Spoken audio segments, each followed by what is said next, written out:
Hello दोस्तों, Radhe. Hello दोस्तों, आप सभी लोगों का स्वागत है ब्लॉग विद लक्ष्मी में। कैसे हैं आप सभी लोग? आशा करती हूँ अच्छे होंगे और मैं भी बहुत अच्छी हूँ।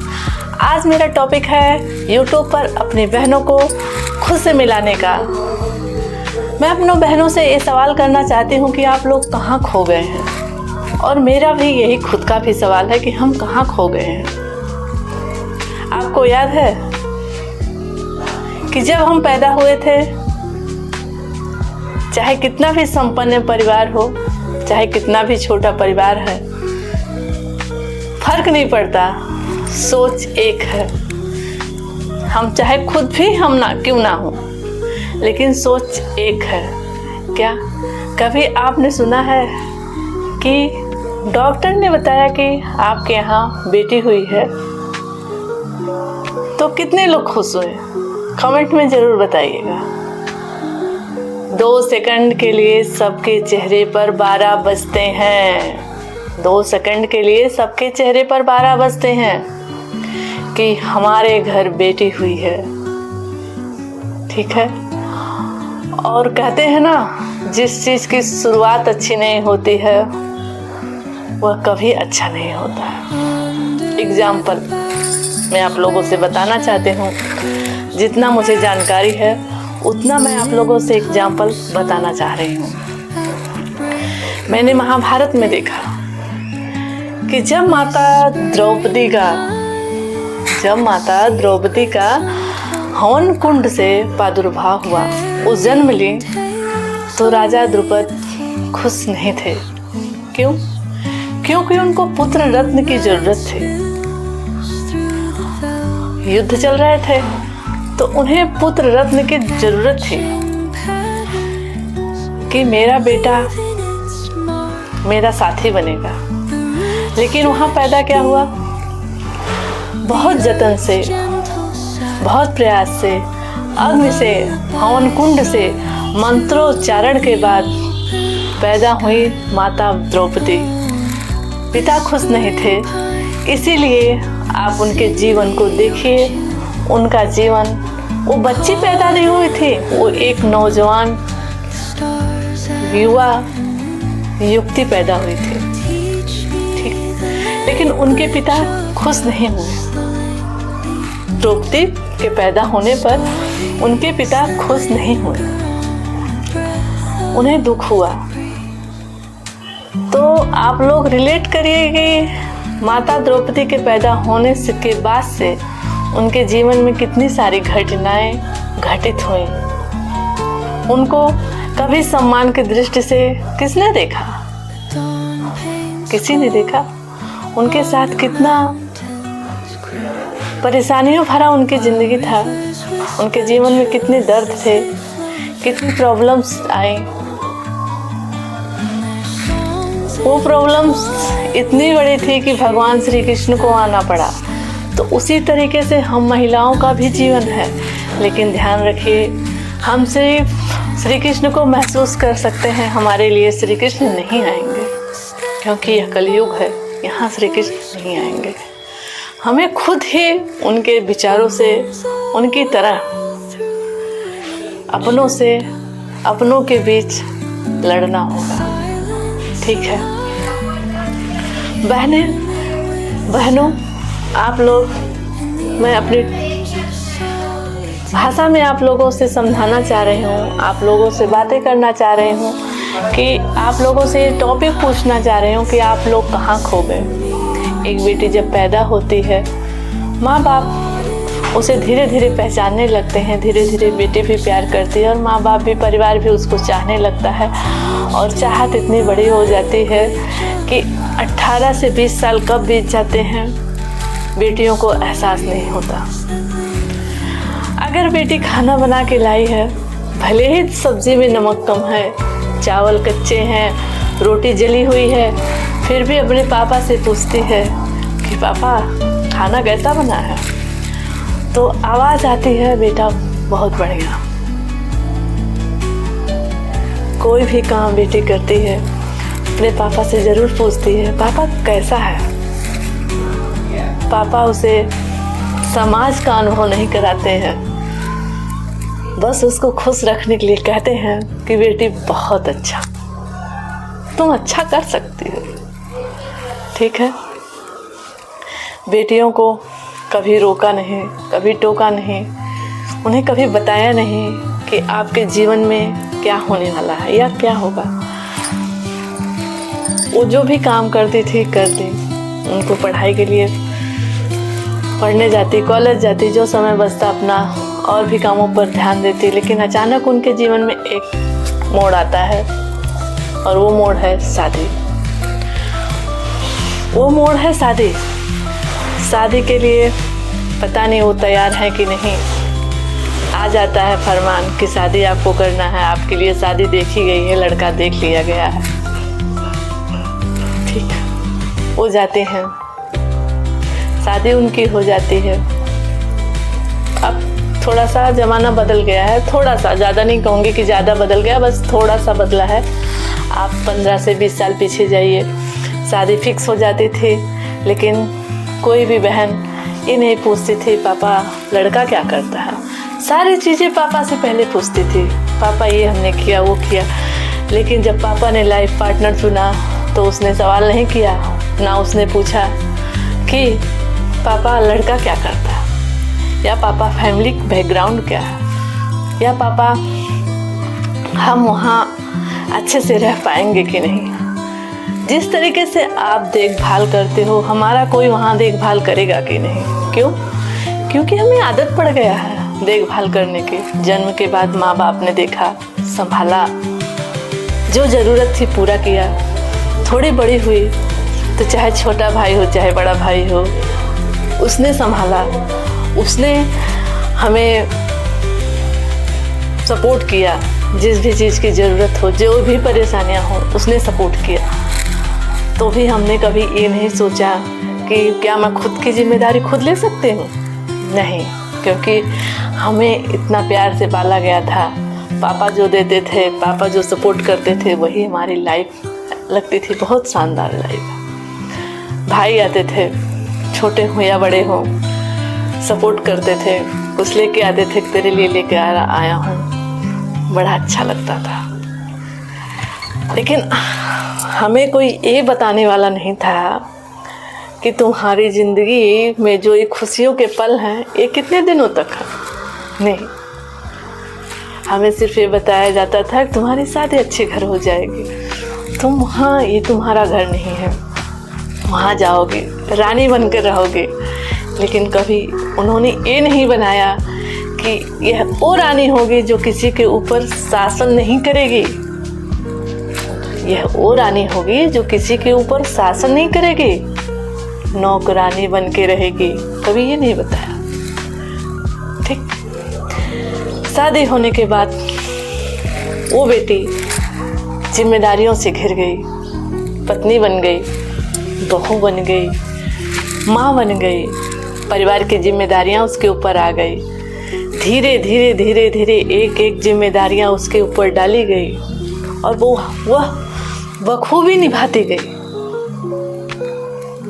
कभी उसने यह नहीं सोचा कि मैंने जो पढ़ाई की है, जब पढ़ाई समय मेरे दिमाग में थॉट चल रहे थे अपनी सहेलियों के साथ, अपने दोस्तों के साथ, कि मुझे क्या बनना है, मुझे लाइफ में क्या करना है, वो वहाँ से हट गई। क्योंकि उनका रास्ता, हमने कहा ना, ज़िंदगी ने मोड़ लिया। एक रास्ता सीधे जाता है और जब वो रास्ता टर्न होके दूसरी तरफ घूम जाता है तो हम अपने रास्ते से कोसों दूर चले जाते हैं। शायद आपके साथ भी ऐसा हुआ हो।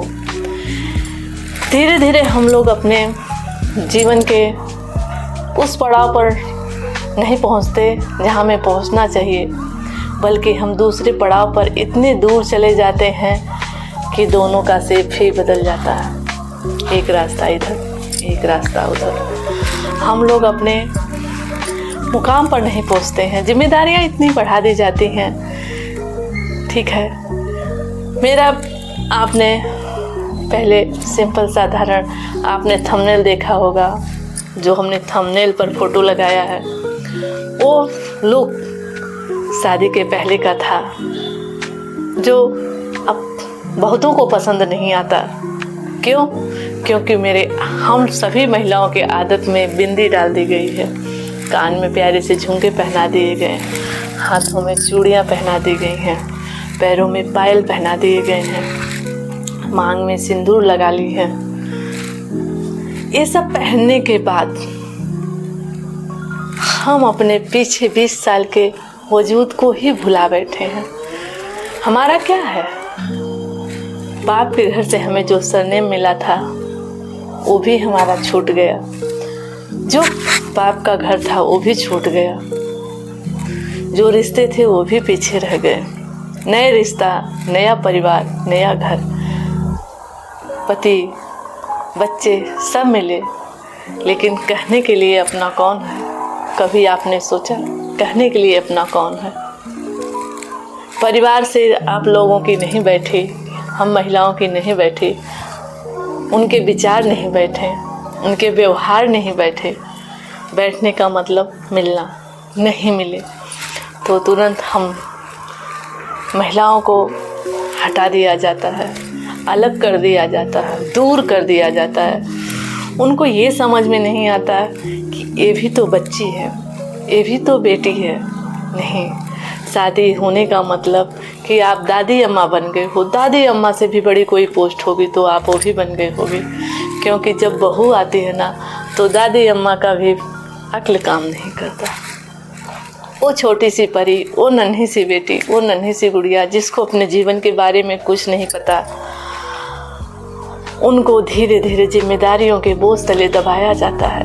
खाली लोग बैठे रहते हैं, फिर भी डिमांड करते हैं, बेटा एक गिलास पानी देना। दादी बोलेगी, बेटा दवा का पोटली ला देना। हस्बैंड बोलेंगे, एक कप चाय पिला दो। कहीं से और आवाज़ आएगी, बिस्तर सही कर दो। कहीं से आवाज़ आएगी, आज ये चीज़ बना दो। लेकिन कभी कोई ये नहीं पूछेगा कि आप कब थकते हो, आप कैसे खुश रहना चाहते हो, आपको क्या चाहिए। नहीं, बहू आती है, धीरे धीरे उसको एक एक जिम्मेदारियों के तले दबाया जाता है और उसको एक आदत के रूप में यूज किया जाता है।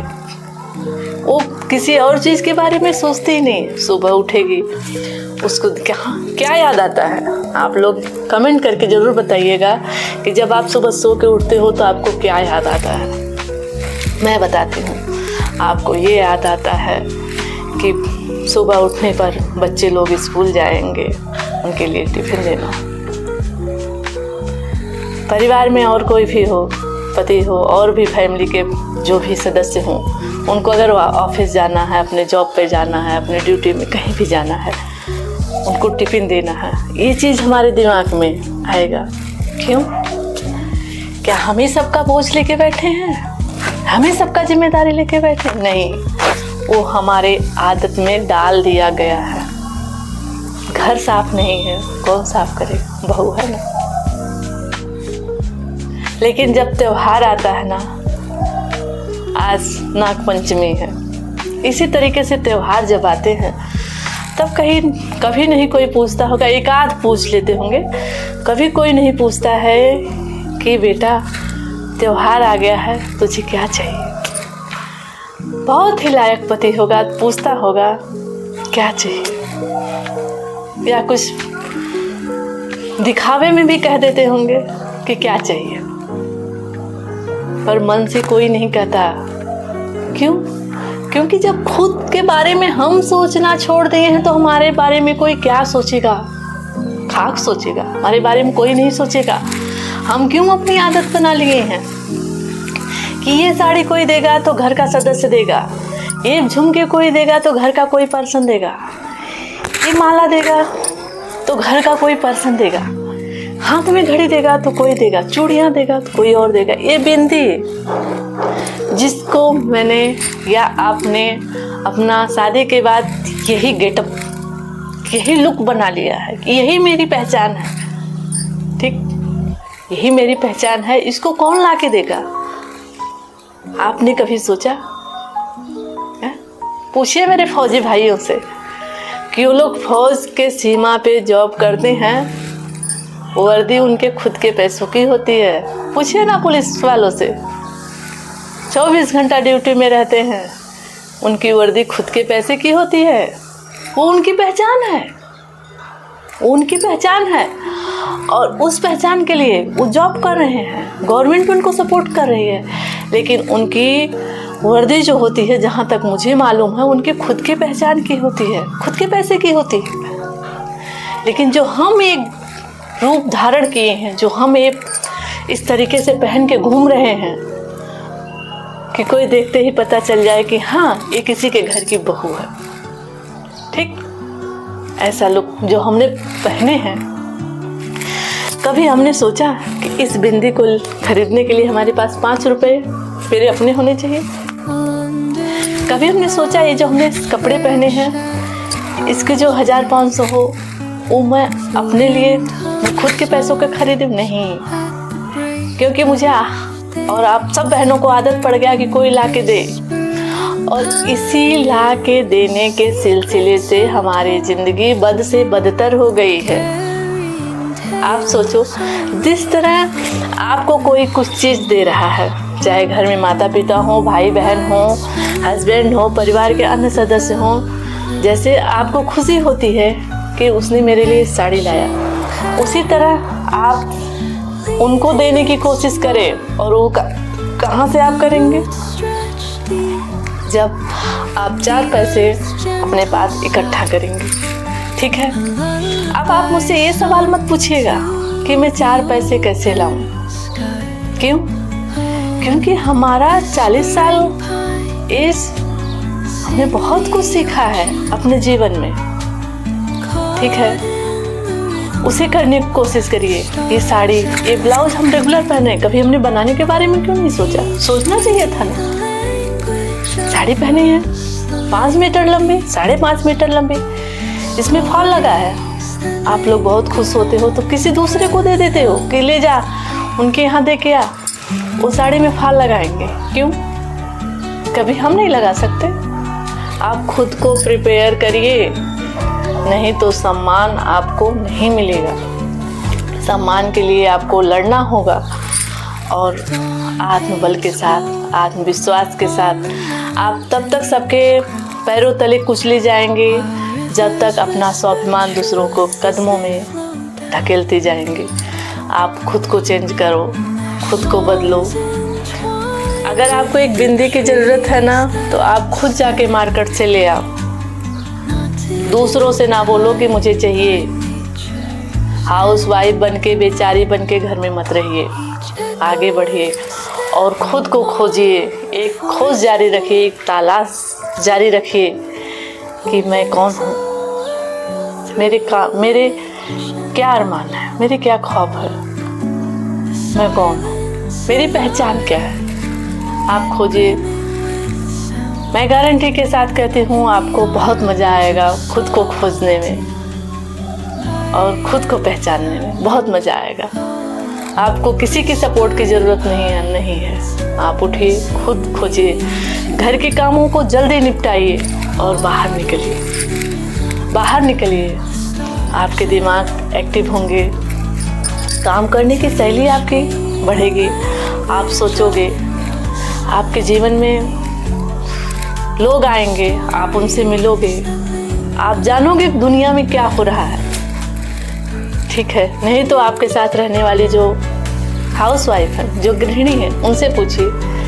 अगर उनसे एक अपने कॉलोनी, अपने गली, अपने मार्केट में दुकान के बारे में पूछते हैं ना, आप नॉर्मल पूछो एटीएम कहाँ है, नहीं बता पाएंगे, क्योंकि उनको आदत तो है नहीं एटीएम जाने की, तो क्या बताएंगे। आप किसी फेमस दुकान के बारे में पूछो, वो नहीं बता पाएंगे, क्योंकि उन्होंने कभी ज़रूरत नहीं समझा, उन्होंने कोई ज़रूरत नहीं समझा। अगर आप ये साड़ी पहन रहे हो तो आपको नहीं पता कि किस शॉप से आई है। क्यों?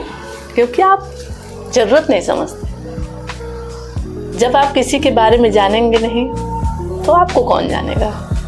इसीलिए आप लोगों से निवेदन है कि आप लोग हाउसवाइफ बन के, बेचारी बन के मत रहिए, खुद को बदलिए, क्योंकि जब जो खुद खोया है उसे कौन खोजेगा।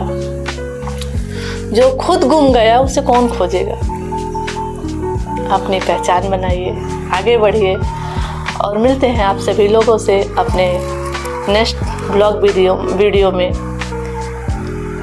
दोस्तों, हमारे वीडियो अगर आपको अच्छे लगेंगे तो आप लाइक करिएगा, कमेंट करिएगा, सब्सक्राइब करिएगा और अपने इस प्यारी बहन को सपोर्ट करिएगा।